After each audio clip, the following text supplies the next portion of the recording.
Bienvenidos.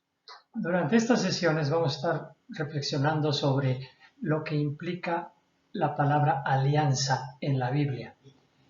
En hebreo se dice berit y nosotros vamos a estar hablando sobre alianza con esta palabra porque en alianza ya tenemos ciertas ideas preconcebidas. En cambio, berit es una palabra, un cajón vacío, el cual vamos a poder introducir en él lo que verdaderamente la Biblia interpreta como alianza, lo que Dios vino a establecer con cada uno de nosotros. ¿Cuál es el objetivo? Reflexionar sobre esta alianza y analizar la relación o mi relación personal con Dios. Es decir, el berit es una relación íntima con Dios nuestro Señor y en respuesta yo tengo que tener una relación íntima con Él. Vamos a ir analizando a través de las diferentes alianzas que Dios hizo con el hombre, la de Adán, la de Noé, la de Moisés, la de Abraham, la de el rey David y la que Cristo nuestro Señor encarnado vino a establecer con nosotros. Yo soy Arturo Torres Arpi, soy católico, lógicamente, estoy casado con 4 hijos, 2 nietos, soy ingeniero, toda mi vida trabajé como tal, estoy en Querétaro desde el 82 y en Escuela de la Fe soy actualmente instructor y ahora con la pandemia pues instructor virtual. También estuve 20 años en familia misionera con toda la familia, lo cual nos ayudó inmensamente en nuestra fe. Estas reflexiones las vamos a centrar en el libro de Scott Hahn, un padre que cumplió su promesa. Scott Hahn, el de la izquierda, era un pastor protestante que se convirtió al catolicismo.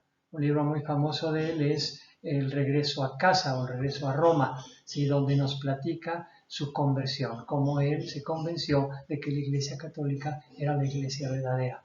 A la derecha tenemos una monjita, es la tía Tete, es una tía mía que era exégeta en Biblia, ocupó toda su vida, estudiando la Biblia, y ella pues me dio varias pláticas uno a uno, sobre todo sobre alianza, ya que alianza era su tema favorito. Scott Hahn también considera que alianza es indispensable para el entendimiento o comprensión del contenido de toda la Biblia. Entonces, la historia de la salvación tiene una llave maestra. Esa llave maestra es el berit. Si nosotros logramos entender la relación que Dios quiere tener con cada uno de nosotros, podremos ir leyendo la Biblia con otros ojos, entendiendo mucho mejor esa relación que Dios ha estado tratando de que entendamos ya por muchos siglos.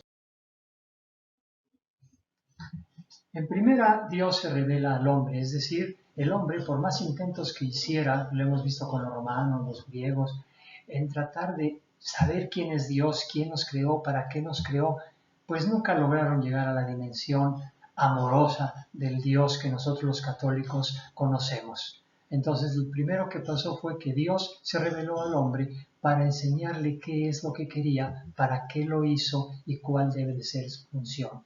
Ese podemos ponerlo como un triángulo donde Dios, su Señor, se revela al hombre. Inmediatamente después tenemos que tener la respuesta del hombre. Es decir, una vez que conocemos ese amor de Dios, nuestro objetivo en la vida, para qué fuimos creados, pues tenemos que responderle a Dios. Y esa respuesta debe ser una respuesta de amor. Entonces, si juntamos los dos triángulos, tenemos la estrella de David.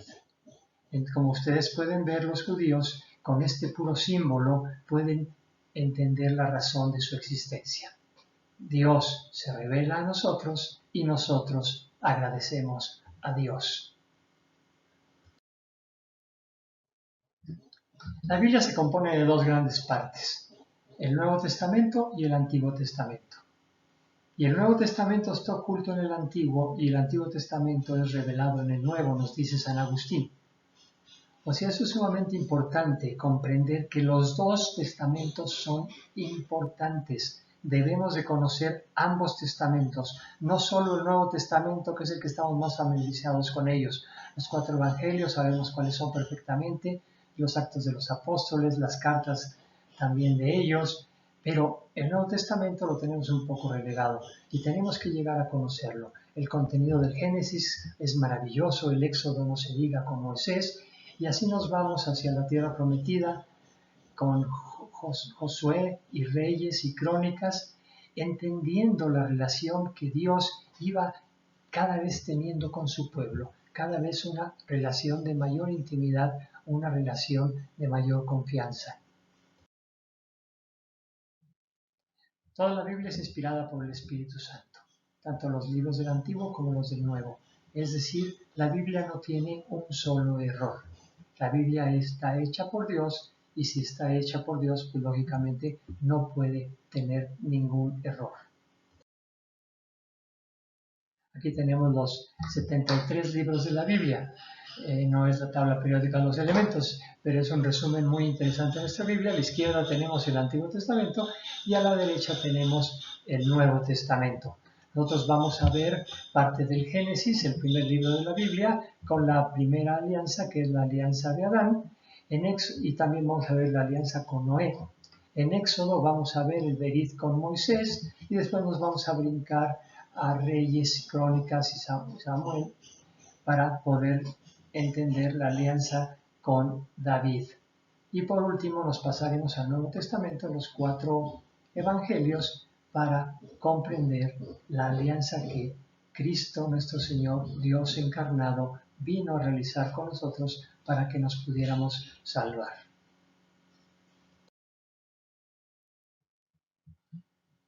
La Biblia la tenemos que comprender como lo que es. Las Escrituras nos dicen cómo llegar al cielo, no cómo llegó el cielo. O sea, la creación sí está narrada en la Biblia, pero está narrada con un aspecto espiritual, un aspecto que nos va a decir para qué fuimos creados, por qué fuimos creados y quién nos creó. La Biblia nos dice la verdad y es la verdad de Dios, la verdad que verdaderamente importa en nuestras vidas. Cada libro tiene un género literario diferente o diferentes géneros literarios aparecen en los diferentes libros de la Biblia y es indispensable saber cuáles son esos géneros. Si estoy leyendo un libro, el género literario o es histórico o es poético, para poder interpretar. Tenemos, por ejemplo, a Daniel. Daniel narra 400 años de historia de Israel y los basa en las 4 bestias. Decimos, bueno, ¿cuáles son las 4 bestias? O sea, yo no entiendo el por qué Daniel se expresa de esa manera. Pero si sabemos la historia de Israel, pues vamos a ver que las 4 bestias fueron las 4 potencias mundiales que en su tiempo invadieron a Israel. Babilonia, Persia, Grecia y Roma.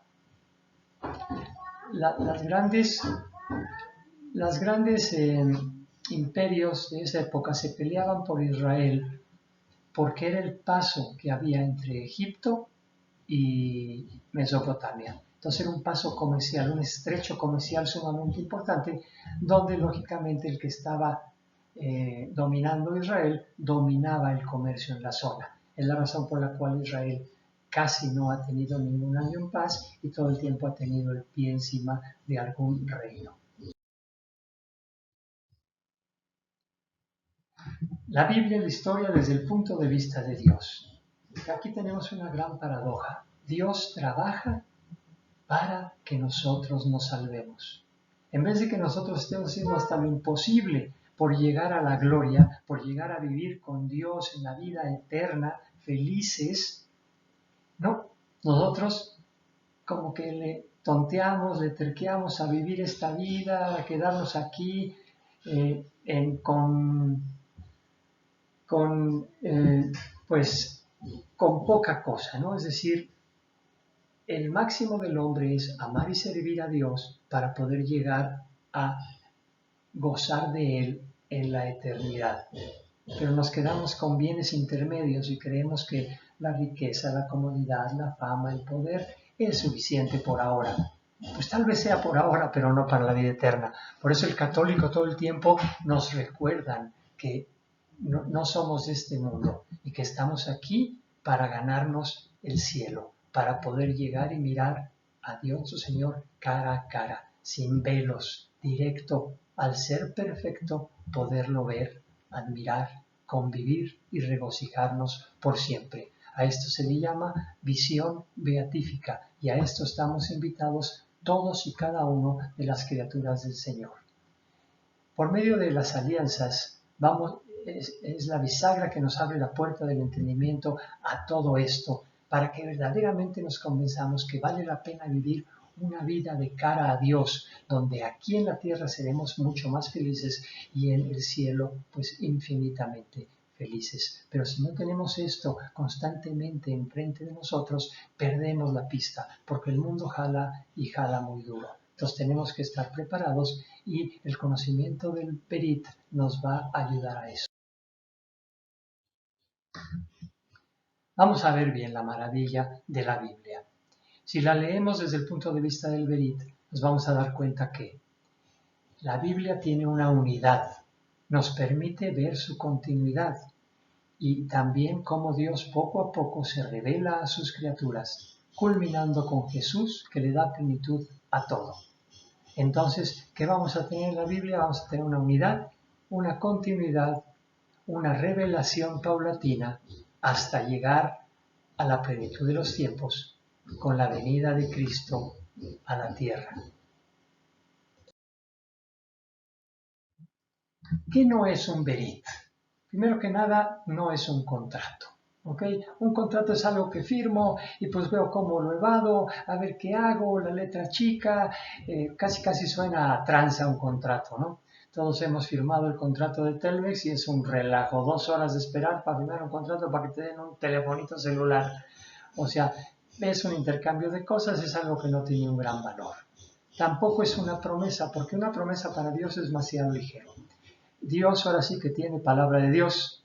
Y entonces cuando hablamos con Dios es un juramento. Eso sí es un berit. Es un juramento entre el hombre y Dios.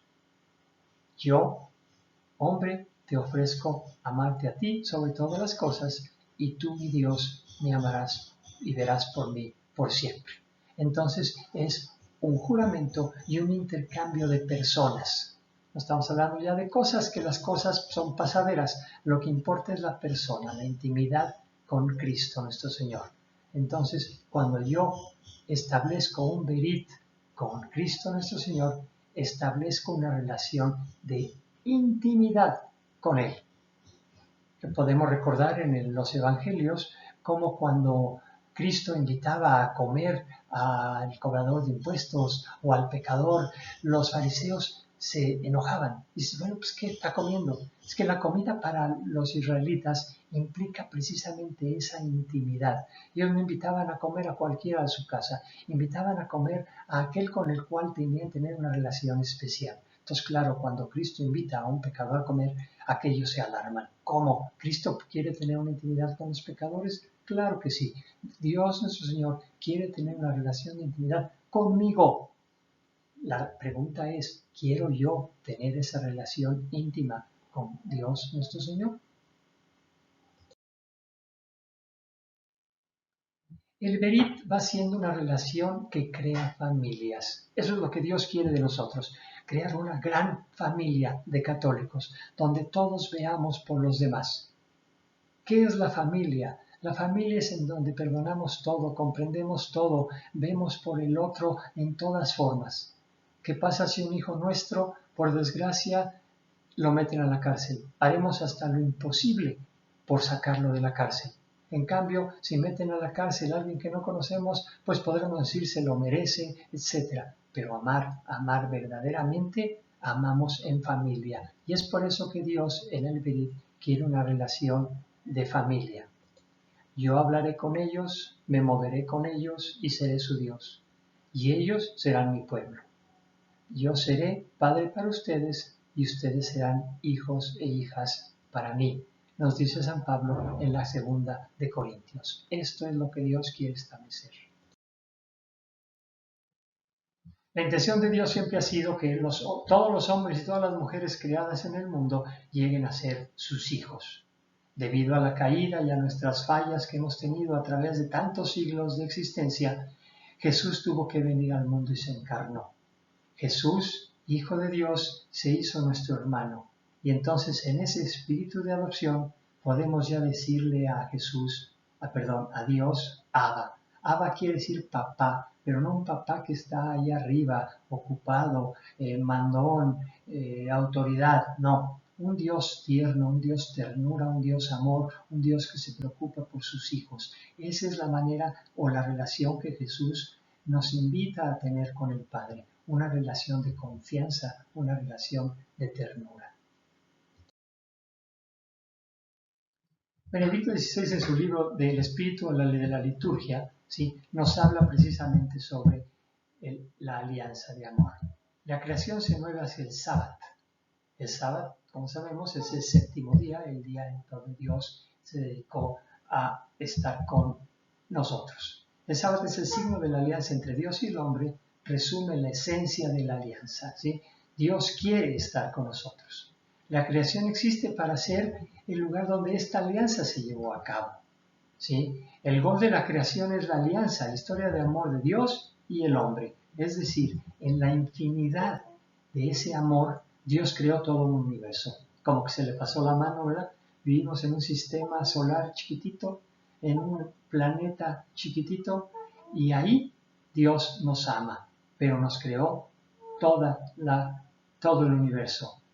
¿Por qué? Porque Él hace las cosas en grande. Y pensemos nosotros cuando tuvimos nuestro primer hijo, ¿cuántas chambritas tenía? ¿Habrá tenido 20, 30 chambritas? ¿Cuántas chambritas no usó? No es que sea un desperdicio, sino que es un cariño hacia la persona que viene. La quiero mucho y luego voy y le compro algo, ¿verdad?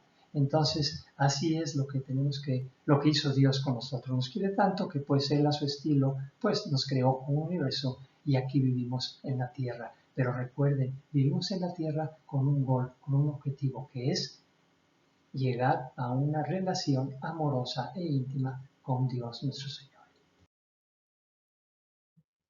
Preparando nuestra casa, la historia de la creación. Espero que tengan su Biblia, ¿sí? Aquí está la mía. Si no, pues denle una pausa al video, ¿verdad? Y vayan por ella, porque es importante que vayamos aprendiendo o familiarizando con el uso de la Biblia, no verlo como algo extraño que se lee los domingos allá arriba, ¿no? Entonces, ábranlo en la página 1, Génesis 1, ahí vamos a empezar, y esa es la historia de la creación. Por Biblia yo les recomiendo que usen la Biblia de Jerusalén, porque es la que está más apegada a la traducción original del hebreo.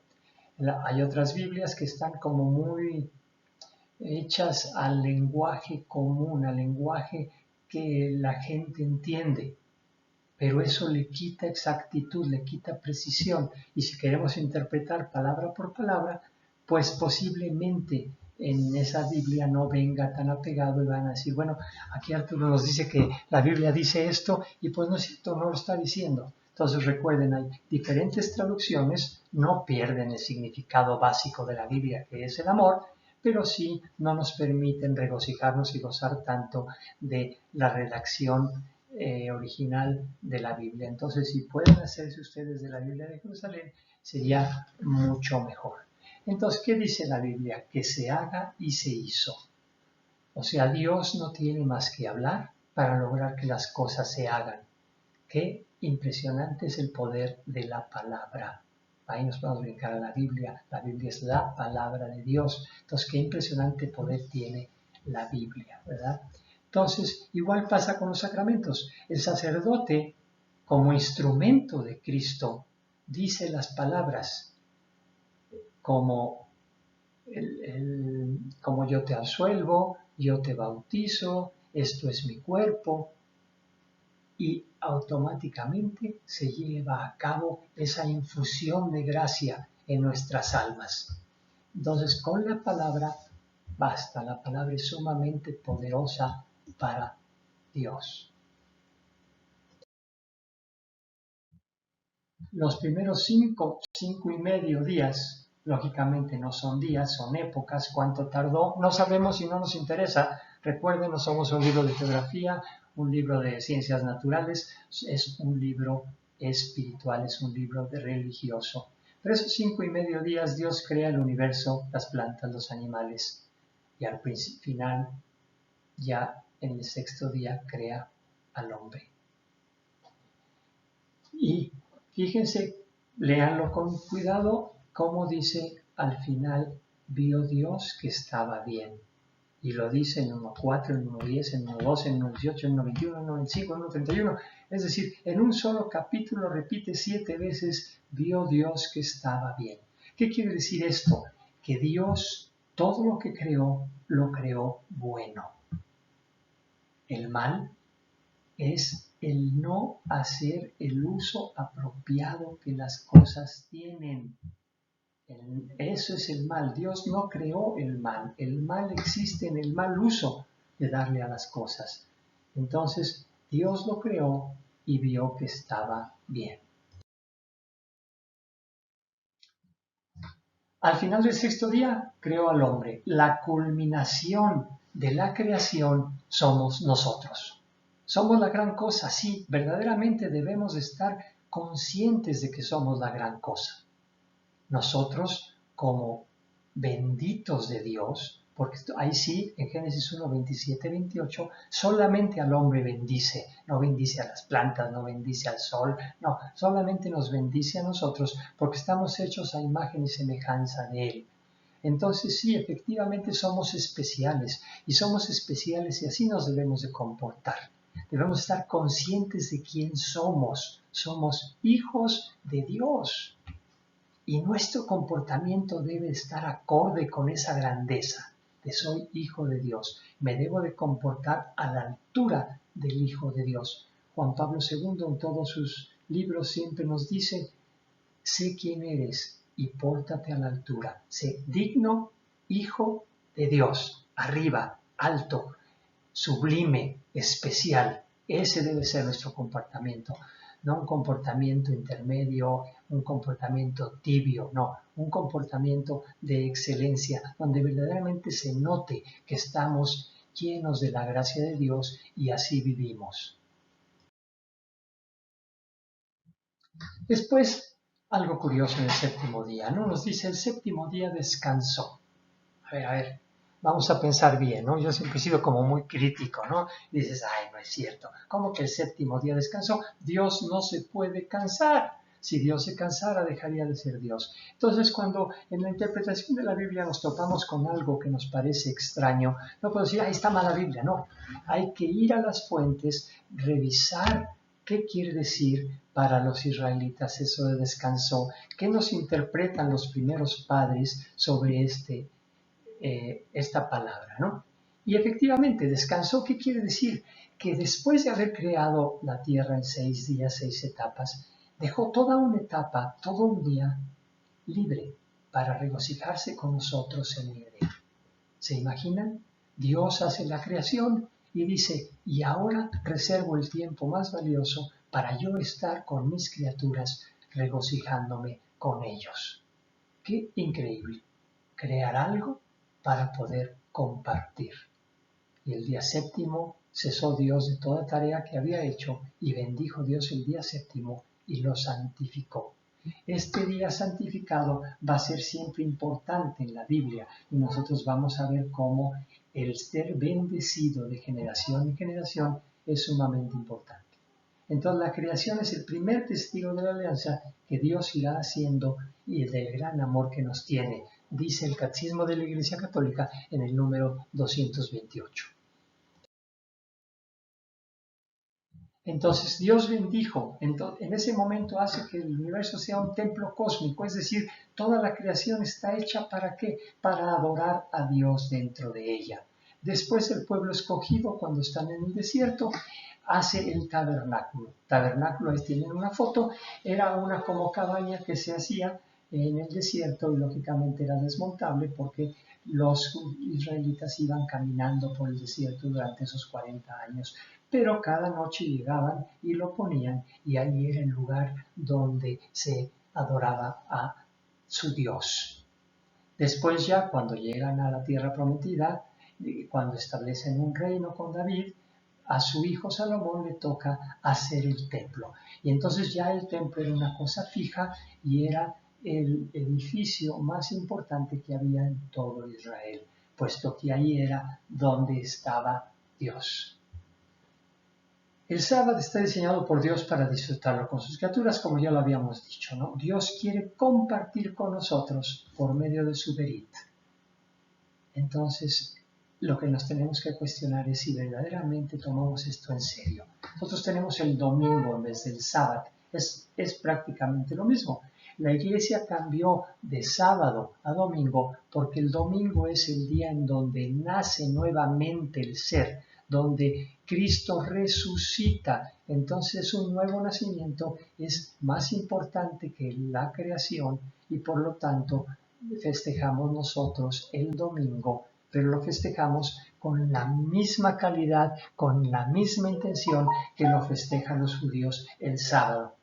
No se dejen llevar nuestros hermanos separados que tanto dicen que nosotros modificamos las cosas. No, al contrario, eso es tradición, eso es entender que vino Cristo a hacer al mundo. Cristo vino a renovarlo todo y cuando nos bautizamos morimos al pecado y nacemos a la gracia. Por eso es que se cambió al domingo y tenemos que cuestionarnos si el domingo verdaderamente tomamos tiempo y espacio para adorar y para regocijarnos en Dios nuestro Señor. O simplemente ir a misa es un peso. Nuestra religión debe ser una gracia, debe ser algo que nos haga verdaderamente felices, nos debe de marcar el camino, nos debe de decir quién somos. Y si no lo hace, entonces hay que ver qué nos está fallando. Hay que acercarse a diferentes vías, a diferentes gentes, tal vez a leer la Biblia con más dedicación, a platicar con un sacerdote, algún amigo católico que tengamos, para poder verdaderamente tomarle el gusto a la religión. Puede que, por ejemplo, no me guste mucho el fútbol, no me gusta porque no lo he entendido, porque nadie me ha tenido el tiempo para explicármelo, pero una vez que me lo explica me va a encantar y una vez que me hago fanático de un equipo no lo voy a dejar. Pues bueno, nos tenemos que hacer fanáticos de Cristo, tenemos que entender la misa y sus partes, qué significan, cómo está toda la misa dentro de este Berit, cómo es toda una relación que tenemos que tener con Cristo nuestro Señor. Dios vivirá en comunión con sus criaturas. Es el significado del séptimo día. El séptimo día, Dios hizo que Adán y Eva fueran parte de su familia. Lógicamente la palabra Berit no la van a encontrar si buscan ustedes pegar el primer capítulo, segundo capítulo de Génesis, no van a encontrar alianza, no van a encontrar Berit, pero se intuye que quiere Dios una Berit con nosotros, una alianza con el hombre. Entonces el sexto día, Dios pone a Adán a trabajar. Le dice, nombra a todos los animales. ¿Se imaginan la tarea que le dio?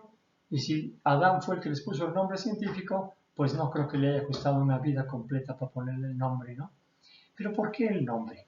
Nombre en lenguaje bíblico quiere decir tener pertenencia de. Entonces en ese acto Dios le dice al hombre, yo te regalo la creación. Tú eres el amo y señor de la creación y te la doy para administrarla. Es muy importante entender esto, te la doy para administrarla. Dios es el primer ser ecológico en la tierra, es decir, nos las dio para cuidarla. Pero él se cansa de esta tarea, lógicamente, y se duerme. Entonces Dios, que siempre piensa en todo, dice, el hombre está solo. Solo es porque hay tantas cosas creadas, sí, pero no hay nadie creado de su nivel. Solamente Adán estaba en el paraíso. Para arriba tenía a Dios y para abajo al resto de la creación. Entonces crea a Eva y la crea desde una costilla de su costado. ¿Por qué de su costado? Porque es lo que está más pegado a su corazón. Entonces, ¿qué nos dice eso? Que es igual a él en todo. Es el complemento ideal de Eva. La mujer no es menos que el hombre. Desde la creación la mujer es igual al hombre. Adán despierta y queda profundamente enamorado. Claro, si Dios le hizo su media naranja, pues era exactamente lo que Adán necesitaba y se enamora de ella y van a ser ellos el primer matrimonio. Ahora imaginémonos estar en los pies de Adán. Lo tiene absolutamente todo. Tiene la mujer perfecta, tiene a una creación ideal, todo verde, manzanas cayendo a los árboles, mangos, higos, la comida que le dé la gana, las bestias creadas no son agresivas y además tiene la presencia de Dios nuestro Señor constante y sonante. Literalmente está en el paraíso. Y ahí le vamos a dejar por hoy. Vamos a ver las alianzas una por una a partir de la siguiente reflexión. Pero ¿qué tenemos que concluir? Dios me creó para tener una relación íntima de amor conmigo. Para eso fui creado. No fui creado para ninguna otra cosa. ¿Sí? El mejor jugador de fútbol, el que ustedes quieran, no vamos a entrar en polémica, no fue creado para jugar fútbol. Fue creado para tener una relación íntima de amor con Dios, nuestro Señor. Los medios pueden ser el fútbol, sí, qué bueno, pero la razón última del hombre es tener una relación íntima con Dios. Y la tarea o la reflexión a hacer durante una semana será: ¿qué relación tengo yo con Dios actualmente? Verdaderamente revisar quién es Dios para mí.